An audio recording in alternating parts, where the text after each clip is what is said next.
ചെല്ലുമ്പോൾ ഈ കൊച്ചിനെ കഴുത്തിൽ കുത്തിപ്പിടിച്ചിട്ട് ആണ് നിൽക്കുന്നത്. ഇവിടെയാണെന്ന് പറഞ്ഞു പോകുന്നപ്പം അവൻ്റെ വൈഫ് പറയുന്നു വീട് നാട്ടുകാരൊക്കെ വരുന്നു, ഇപ്പോൾ സീനാവുമെന്ന് പറയുന്നു. അപ്പോൾ ആ സീനാണെന്ന് പറയുമ്പോഴാണ് ആ പ്രശ്നത്തിലൊരു അയവ് വരുന്നത്. അപ്പോൾ ഈ കൊച്ചു പെണ്ണ് ഈ ചിഞ്ചു ഇങ്ങനെ ഇറങ്ങി ഓടിപ്പോൾ അതിനെ വിളിച്ച് ചോദിച്ചപ്പോൾ അതിൻ്റെ മുഖത്ത് 2 കവളത്തും ഇങ്ങനെ പാടാ, ഈ 4 വിരലിൻ്റെ പാട് നമുക്ക് നല്ല വ്യക്തമായിട്ട് കാണാം. ആലപ്പുഴക്കാരുടെ കണ്ണിലെ കരട്, ആലപ്പുഴയിലെ ഏറ്റവും വലിയ പ്രശ്നക്കാരൻ, പച്ച വീട്ടിലെ പ്രശ്നക്കാരൻ.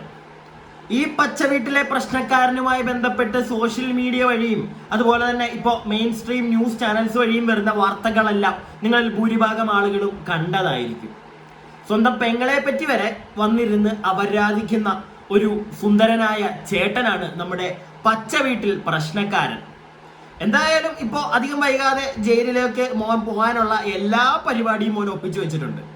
ഇന്ന് ഈ ഒരു മോന്റെ അമ്മയും പെങ്ങളും താമസിക്കുന്ന വീടിൻ്റെ അടുത്തുള്ള ഒരു പൊതുപ്രവർത്തക വന്ന് ഒരു മെയിൻ സ്ട്രീം ചാനലിനോട് കുറച്ച് കാര്യങ്ങൾ പറയുന്നുണ്ട്. നിങ്ങളിൽ എത്ര പേരത് കേട്ടു എന്ന് എനിക്കറിയില്ല, ഞാൻ നിങ്ങൾക്ക് കാണിച്ചു തരാം. അത് വളരെ കുറച്ച് കാര്യം മാത്രമേ ഞാൻ കാണിക്കുന്നുള്ളൂ, വളരെ പ്രധാനപ്പെട്ട കുറച്ച് കാര്യങ്ങൾ. അതിൽ നിന്ന് വ്യക്തമാണ് ഇവൻ ഉള്ളിൽ പോകും, അത് ഉറപ്പായി. കാരണം ഇവൻ കുറച്ചു മുന്നേ ഒരു വീഡിയോ ഇട്ടേക്കുന്നത് കണ്ടു. അതിന് ഇവൻ പറയുന്നുണ്ട് ഇവന്റെ പെങ്ങൾ ഇവനെ മറ്റേ കൊടുക്കുന്നതൊക്കെ ഉള്ളൂ വീഡിയോയിൽ, അല്ലെങ്കിൽ ഇവന്റെ പെങ്ങൾ ഇവന് കൊടുക്കുന്നതൊന്നും വീഡിയോയിൽ ഇല്ല, അവളെടുത്ത വീഡിയോയിൽ ഞാൻ അവളെ ചെയ്യുന്ന മാത്രമേ ഉള്ളൂ എന്നൊക്കെ ഇരുന്ന് വലിയ രീതിയിൽ മറ്റേ വീരവാദം മുഴക്കുന്നത് കണ്ടു. എടാ മോനെ, വീഡിയോ ക്ലിപ്പൊന്നും വേണ്ട, മനസ്സിലായില്ലേ? നിന്നെ അറിയാവുന്ന നിന്റെ അമ്മയും പെങ്ങളും താമസിക്കുന്ന വീടിനടുത്തുള്ള ആളുകൾ, പൊതുപ്രവർത്തകയായിട്ടുള്ള ഒരു സ്ത്രീ തന്നെ പറയുന്നുണ്ട്, നീ ആ ഒരു പെങ്കൊച്ചിൻ്റെ ഇവിടെയൊക്കെ കയറി പിടിക്കുന്നതും നീ അടിച്ചതിന്റെ പാടുകളും ഇതെല്ലാം നാട്ടുകാർ കണ്ടിട്ടുണ്ടാ, അത് മതി. ഇനി അവര് കുറച്ച് കഴിയുമ്പോൾ പിന്നോട്ട് വലിഞ്ഞാലും അവര് വന്ന് ന്യൂസ് ചാനലിനോട് അതൊക്കെ പറഞ്ഞിരിക്കുന്നത് തെളിവുണ്ട്. ആലപ്പുഴയിലെ നമ്മുടെ പ്രിയപ്പെട്ട പോലീസുകാർ ഒന്ന് നല്ല രീതിയിൽ വിചാരിച്ചു കഴിഞ്ഞാൽ നീ പോകും. ഓക്കെ, അപ്പോൾ അതിന്റെ ഡീറ്റെയിലേക്കൊക്കെ വരാം. കുറച്ച് വിശദമായിട്ട് തന്നെ നിങ്ങളെ കാണിക്കാൻ കുറച്ച് കാര്യങ്ങളുണ്ട്, പറയാനും കുറച്ച് കാര്യങ്ങളുണ്ട്. അതിനു മുമ്പ് ഇന്ന് ഞാൻ ഈ പറഞ്ഞ പോലെ ഈ ഒരു പ്രശ്നക്കാരന്റെ അമ്മയും പെങ്ങളും 24 ന്യൂസ് എന്ന് പറഞ്ഞ ആ ഒരു മെയിൻ സ്ട്രീം ചാനലിലെ മനീഷ് എന്ന് പറയുന്ന റിപ്പോർട്ടറോട് കുറച്ച് കാര്യങ്ങൾ പറയുന്നുണ്ട്. ഞാൻ നിങ്ങൾക്ക് അതൊന്ന് കേൾപ്പിച്ചു തരാം, എന്നിട്ട് ബാക്കി കാര്യങ്ങൾ സംസാരിക്കാം. പക്ഷേ ഒരു സഹോദരിയെ പറ്റി സമൂഹം പരസ്യമായി കുറേ കാര്യങ്ങളും പറയുന്നുണ്ട്. അതിനോട് എങ്ങനെ പ്രതികരിക്കുന്നു? ചേട്ടാ, അവരെ സംബന്ധിച്ചിടത്തോളം കണ്ടന്റും പൈസയ്ക്കാതെ, ഞങ്ങളെ സംബന്ധിച്ചിടത്തോളം ഞങ്ങളുടെ ലൈഫാണ്. ഞാനിപ്പം വെളിയിലോട്ട് ഇറങ്ങി നടക്കുമ്പം എന്നെപ്പറ്റി അത്രയും മോശമായിട്ട് രീതിയിൽ ചിത്രീകരിക്കുമ്പം എന്നെയും അമ്മയും പറ്റി പറയുന്നുണ്ട്. എന്നിട്ട് പോലും അമ്മ കംപ്ലയിൻറ്റ് കൊടുത്തിട്ടില്ല, ഞാനാണ് കൊടുത്തേക്കുന്നത്. അപ്പം എനിക്ക് നല്ല ബുദ്ധിമുട്ടുണ്ടത്. എനിക്ക് നീതിന്യായം കിട്ടിയില്ലെങ്കിൽ ശരിക്കും രോഹിത് ഉദ്ദേശിക്കുന്നത് ഞാൻ ചത്തുപോകണമെന്നായിരിക്കാം. പക്ഷെ എനിക്ക് എങ്ങനെയും പിടിച്ച് നിൽക്കണം. ഞാൻ സ്വയം ഇല്ലാണ്ടായി പോകണമെന്ന് ആഗ്രഹിച്ചാണ് ഇത്രയും കിടന്ന് കാണിക്കുന്നത്. കംപ്ലയിൻറ്റ് കൊടുത്തതിന് ശേഷം പോലും ഇപ്പോൾ FIR രജിസ്റ്റർ ചെയ്തിട്ടുണ്ട്. അതിനുശേഷം പോലും അതിന് യാതൊരു വിധത്തിലുള്ള മാറ്റവും ഇല്ല. എപ്പോഴും ഇങ്ങനെ അപകീർത്തിപ്പെടുത്തിക്കൊണ്ട് മോശമായ രീതിക്ക് എന്തൊക്കെയാണ് വിളിച്ച് പറയുന്നത്. ശരിക്കും ബുദ്ധിമുട്ടുണ്ടാക്കുന്നുണ്ട്. ഇങ്ങനെ ചെയ്തിട്ടും നമ്മുടെ നീതിയും നിയമ സംവിധാനവും ഇതിനിപ്പോഴും ഒന്നും ചെയ്യാൻ പറ്റുന്നില്ല, അല്ലെങ്കിൽ ഇപ്പോഴും അത് നിർത്തിക്കുന്നില്ല എന്ന് പറയുമ്പോൾ ഞാൻ എവിടെയാണ് പോയി പറയേണ്ടത്? എനിക്കറിയത്തില്ല. ഞാൻ സ്വയം ഇല്ലാണ്ടാവാനായിരിക്കും നോക്കുന്നത്. ഇനി ഞാൻ സ്വയം ഇല്ലാണ്ടായാലും ഇതിനൊക്കെതിരെ കേസ് എടുക്കത്തുള്ളൂ എന്ന് എനിക്കറിയത്തില്ല. സത്യം പറഞ്ഞാൽ നമ്മുടെ നിയമ സംവിധാനത്തെ ചോദ്യം ചെയ്തിരിക്കുകയാണ് ആ പെൺകുട്ടി. അവൾ ചോദ്യം ചെയ്തതിൽ തെറ്റുണ്ടെന്ന് എനിക്കൊരിക്കലും തോന്നുന്നില്ല. കാരണം ആ പെൺകുട്ടി പറയുന്ന പോലെ ഇപ്പോഴും അവന്റെ ചാനലിൽ വന്നിരുന്ന് ആ പെൺകുച്ചിനെ പറ്റി മോശം പറഞ്ഞുകൊണ്ടിരിക്കുക, ആ അമ്മയെ പറ്റി പറഞ്ഞുകൊണ്ടിരിക്കുക. ഇവനെതിരെ കേസ് കൊടുത്തു, നമ്മൾ കണ്ടതാണ്. എന്നിട്ടും എന്തുകൊണ്ട് ഇവൻ വീണ്ടും ഇവന്റെ ചാനലിൽ വന്നിരുന്ന് വീഡിയോ ഇട്ടുകൊണ്ടിരിക്കുന്നു? പ്രത്യേകിച്ച് ഇങ്ങനത്തെ ഒരു അവസ്ഥയിൽ ആ ഒരു പെൺകുട്ടിയെയാണ് ഇവൻ ഉപദ്രവിച്ചത്, അതിന്റെ പേരിൽ കേസ് കൊടുത്തു. എന്നിട്ടും എന്തുകൊണ്ട് ഇവൻ ഇപ്പോഴും വീണ്ടും ഇവൻ ഇവിടുത്തെ നിയമത്തെ ഒന്നും ഒരു പേടിയില്ലാത്തതുകൊണ്ടാ പുട്ടുപോലെ ഇവൻ വീഡിയോ ഇട്ടുകൊണ്ടിരിക്കുന്നത്. ഇവൻ ഇന്നത്തെ വീഡിയോയിൽ ഇവൻ കാണിക്കുന്നുണ്ട് ഇവന്റെ പേരിൽ മറ്റേ ഏതോ ഒരു ചാനലിൽ വന്നൊരു പോസ്റ്ററൊക്കെ എടുത്ത് വെച്ചിട്ട് ചിരിച്ചോണ്ടാ പറയുന്നത്, വന്നല്ലോ സൂപ്പർ സ്റ്റാറിന്റെ ഫോട്ടോയൊക്കെ വന്നല്ലോ, എനിക്ക് സന്തോഷമുണ്ട് എന്നൊക്കെ ഇരുന്ന് ഇവൻ പറയുന്നത് കേട്ടു. സത്യം പറഞ്ഞു കഴിഞ്ഞാൽ അത് കേട്ടപ്പോൾ എനിക്ക് തോന്നിയത് ഇവന് ബോധമൊന്നുമില്ല കേട്ടോ. ഇവന് ബോധമൊന്നുമില്ല. ഒരു ബോധമുള്ളൊരു വ്യക്തി കാണിക്കുന്നതാണ് കല്ല് ഇവരിത് കാണിക്കുന്നത്. അത്രയ്ക്കും വലിയ പണിയാണ് അവന് കിട്ടിയിരിക്കുന്നത്. എന്നിട്ട് അത് പറഞ്ഞുകൊണ്ട് വീണ്ടും വന്നിരുന്ന് വീഡിയോ ഇടുക. എടാ മോനെ, എൻ്റെ ഒരു സംശയമാണ്, ഇങ്ങനെ ഒരു കേസൊക്കെ വന്നു കഴിഞ്ഞാൽ പിന്നെ വീഡിയോ ഇടാൻ പറ്റുമോ? അല്ലെങ്കിൽ പിന്നെ ഇവന് വന്നിരുന്ന് ഇവന്റെ അമ്മയും അനിയത്തിയൊക്കെ ഇങ്ങനെ അപരാധിക്കാൻ പറ്റുമോ? എനിക്ക് അറിയാൻ പാടില്ലാത്തതുകൊണ്ട് ചോദിക്കുക. അറിയാവുന്നവരൊന്ന് താഴെ പറയണം കേട്ടോ കമന്റ് ബോക്സിൽ. എൻ്റെ ഒരു അറിവില് അവൻ അങ്ങനെ ചെയ്യാൻ പറ്റില്ല. പോലീസുകാർ തന്നെ ചിലപ്പോൾ പറഞ്ഞു കാണും ഇനി ഇങ്ങനത്തെ വീഡിയോ ചെയ്യരുത്, അവർക്കെതിരെ വീഡിയോ ഇടരുതെന്ന് പറയില്ലേ? എൻ്റെ സംശയം ഇതാ, പറയത്തില്ലേ? ഇനി അതോ ആലപ്പുഴയിലെ പോലീസുകാർമാർ പറഞ്ഞില്ലേ ഇവനോട്, മോനെ നീ ഇനി ഫോട്ടോ അല്ലെങ്കിൽ നീ ഇനി വീഡിയോ ഇടരുത് എന്ന് പറഞ്ഞില്ലേ? അങ്ങനെ പറഞ്ഞിട്ടില്ലെങ്കിൽ അത് തെറ്റല്ലേ? അല്ല, ആ പെൺകുട്ടി ചോദിക്കുന്നത് അതുകൊണ്ട് തന്നെ എനിക്ക് തെറ്റായിട്ട് കാണാൻ പറ്റുന്നില്ല. എന്തുകൊണ്ട് ആ കുട്ടിയെ ഇവിടുത്തെ നിയമം സംരക്ഷിക്കുന്നില്ല? വീണ്ടും വന്നിരുന്ന് അവൻ വീഡിയോ ഇട്ടുകൊണ്ടിരിക്കുക. ഞാൻ നേരത്തെ പറഞ്ഞ കണക്ക് ഇന്നും വന്നിരുന്നവർ ഉണ്ടാക്കിയിട്ടുണ്ട്. ഇവന് മനുഷ്യനാണോ ഇവൻ? എനിക്ക് അറിയാൻ പാടില്ല. എടാ നീ കണ്ടന്റിന് വേണ്ടി എന്തും ചെയ്, നിനക്കും പണം വേണം. പക്ഷെ എന്ന് വെച്ച് ഇപ്പം ഇവൻ ഈ പറയുന്നത് പോലെയൊക്കെ ഉണ്ടോ എന്ന് പോലും നമുക്കറിയില്ല. ഇപ്പോൾ ഈ ഒരു പെൺകുട്ടിയുടെയും ഇവന്റെ അമ്മയുടെയും ആദ്യമായിട്ട് ഒരു ചാനൽ വഴി വീഡിയോ പുറത്തേക്ക് വരുന്നത് ഐപ്പു വള്ളിക്കാടന്റെ ഒരു പഴയ റിപ്പോർട്ടറാണ്. അദ്ദേഹത്തിന്റെ ഒരു ചാനൽ, യൂട്യൂബ് ചാനൽ വഴിയാണ് വീഡിയോ വരുന്നത്. ഞാനും വീഡിയോ കണ്ടിട്ടുണ്ടായിരുന്നു. ഇന്ന് അദ്ദേഹം ഇട്ട വീഡിയോയിൽ അദ്ദേഹം അവസാനം പറയുന്ന ഒരു കാര്യമുണ്ട്. ഈ അമ്മയും പെങ്ങളും ഒക്കെ എന്തെങ്കിലും അവരുടെ ഭാഗത്തും തെറ്റുണ്ടോ എന്ന് അറിയത്തില്ല. ചെറിയൊരു കുടുംബമാണ്, ചിലപ്പോൾ എന്തെങ്കിലുമൊക്കെ കാണും, നമുക്കും അറിയില്ല. ഇനി അവരുടെ എന്തെങ്കിലുമൊക്കെ തെറ്റുണ്ടോ? ഇവൻ ഈ വന്നിരുന്ന് വലിയ വലിയ കഥകൾ പറയുന്നുണ്ട്.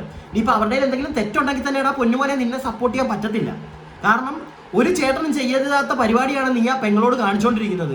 അവൾ എത്രയോ വലിയ, നമുക്ക് അറിയത്തില്ല. ഇനിയിപ്പം ആ പാവം പെങ്കൊച്ചായിരിക്കും, പക്ഷെ ഇനി അവൾ ഇത്തിരി മോശക്കാരി ആണെങ്കിൽ പോലും എടാ ആരെങ്കിലും നിന്റെ വീട്ടിനകത്ത് നീ സംസാരിക്കുക. പക്ഷെ പരസ്യമായിട്ട് വന്നിരുന്ന് ഇങ്ങനെ ആരെങ്കിലും പറയുവോടാ?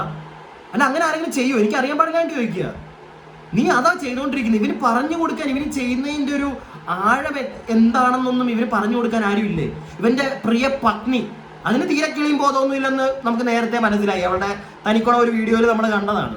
അതിൽ നിന്ന് മനസ്സിലായി. പക്ഷെ വേറെ ആരെങ്കിലും ഒക്കെ ഇവന്റെ കൂടെ ഉണ്ടെങ്കിൽ പറഞ്ഞു കൊടുക്ക്, ഇവൻ എന്തോ ഈ കാണിച്ചുകൊണ്ടിരിക്കുന്നത്. അല്ലെങ്കിൽ അവന്റെ ഭാര്യ, പെങ്കൊച്ചേ, നീ ഒരു സ്ത്രീയല്ലേ? അവന്റെ പെങ്ങൾ ഒരു സ്ത്രീയെയാണ് അവൻ ഇരുന്ന് വന്നിരുന്ന് പറഞ്ഞുകൊണ്ടിരിക്കുന്നത്. ഒന്ന് മനസ്സിലാക്കുന്ന ആ പെൺകുട്ടിക്ക് ഒരു ജീവിതമൊക്കെ ഉണ്ടാവണ്ട.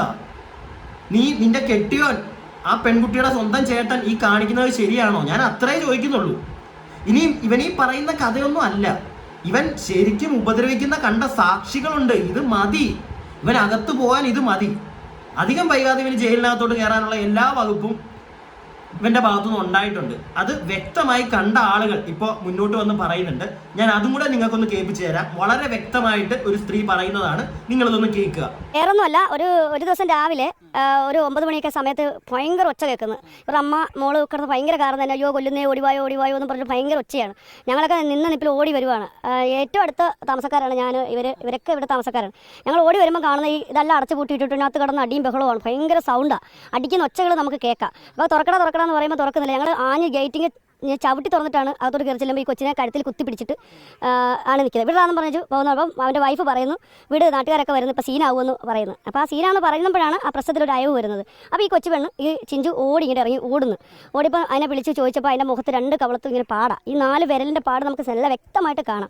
അപ്പോൾ എന്തിനാണ് പെണ്ണുങ്ങളെ അടിച്ചെന്നൊക്കെ ചോദിച്ചുകൊണ്ട് ഞങ്ങൾ ചൂടാകുന്നത്. ഞാൻ മാത്രമല്ല, ഇവിടെ എല്ലാവരും കൂടെ ചൂടായിക്കൊണ്ട് വരുമ്പോൾ ഇവൻ വാതോരാതെ സംസാരിക്കുക. അതാണ് അവൻ്റെ ഏറ്റവും വലിയ പ്രത്യേകത. അതിൽ വാതോരാതെ അങ്ങ് സംസാരിക്കുക. നിർത്തണം, നീ ഒരുപാട് പറയേണ്ടെന്ന് പറഞ്ഞ് നമ്മൾ സംസാരിച്ച് അന്ന് സോൾവ് ചെയ്ത പ്രശ്നം പോയതാണ്. ഇനി ഇവിടെ അത് ആവർത്തിക്കരുതെന്നും ഈ ഒരു പ്രദേശത്തെ സംബന്ധിച്ച് പറയുകയാണെങ്കിൽ ഇവിടെ ഒരു ഒച്ചപ്പാടോ ബഹളോ ഒന്നുമില്ല. ഞാൻ വളരെ ശാന്തമായി പോകുന്നൊരു പ്രദേശമാണ്. ആ പ്രദേശത്തെ സംബന്ധിച്ച് ആ ചേച്ചി കുറച്ച് കാര്യങ്ങളൊക്കെ പറയുന്നുണ്ട്. അവിടെ അതൊക്കെ ആയിക്കോട്ടെ, നമുക്കറിയത്തില്ല. പക്ഷെ എന്താണെങ്കിലും പ്രശ്നേശ നിന്നോട് ഇത്രേ ചോദിക്കാനുള്ളൂ. ഇതാ പറഞ്ഞിരിക്കുകയാണ്, സാക്ഷികളാണ്. നീ ഇതാ ഇവിടെ പിടിച്ചു നിർത്തിയതും ഇവിടെയൊക്കെ പാടുള്ളതും എല്ലാം കണ്ടവരാണ് പറയുന്നത്. ഇതിൽ കൂടുതൽ നീ ഇനി വന്നിരുന്ന് നിന്റെ ഇനിയും സൈഡ് വിളമ്പാൻ നിൽക്കരുത്. മനസ്സിലായില്ലേ?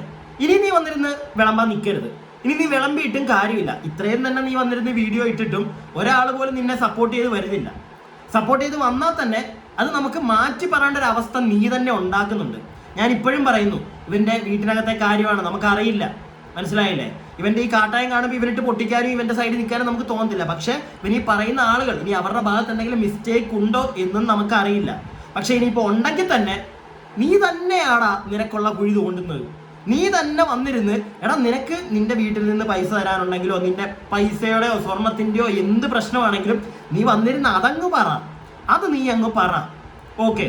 പക്ഷെ അതിന് പകരം ഈ റീച്ച് ഉണ്ടാക്കാൻ ഇപ്പം ചിലപ്പോൾ നീ ഇതെല്ലാം പ്ലാൻ ചെയ്തതായിരിക്കും. ഇങ്ങനെ ഒരു സാധനം ചെയ്ത് നിങ്ങൾ ആരെങ്കിലും ഒക്കെ അങ്ങനെ ചിന്തിച്ചോന്ന് അറിയത്തില്ല. ഞാൻ അങ്ങനെയും ചിന്തിച്ചു. കാരണം ഇവൻ ഈ സ്വർണത്തിൻ്റെയും പണത്തിൻ്റെയും അല്ലെങ്കിൽ അങ്ങനെ മാത്രം വന്നിരുന്ന് സംസാരിച്ച് കഴിഞ്ഞാൽ ആരും ഇവനെ മൈൻഡ് ചെയ്യത്തില്ല.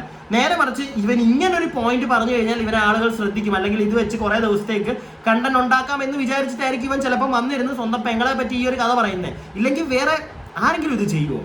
എടാ നീ ഈ ചെയ്തുകൊണ്ട് മാത്രമാണ് നിന്നെ ഒരാൾ സപ്പോർട്ട് ചെയ്യാത്തത്. നീ അകത്ത് പോകണമെന്നേ ഞാൻ പറയത്തുള്ളൂ. നീ ഇവനകത്ത് പോകണം. കാരണം ആ പെങ്കൊച്ച് പറയുന്ന കണക്ക് ഇല്ലെങ്കിൽ ഇവിടുത്തെ നിയമത്തിന് ഒരു വിലയില്ലാതെയായി പോകും. ആരും ഒരു വില കൊടുക്കത്തില്ല.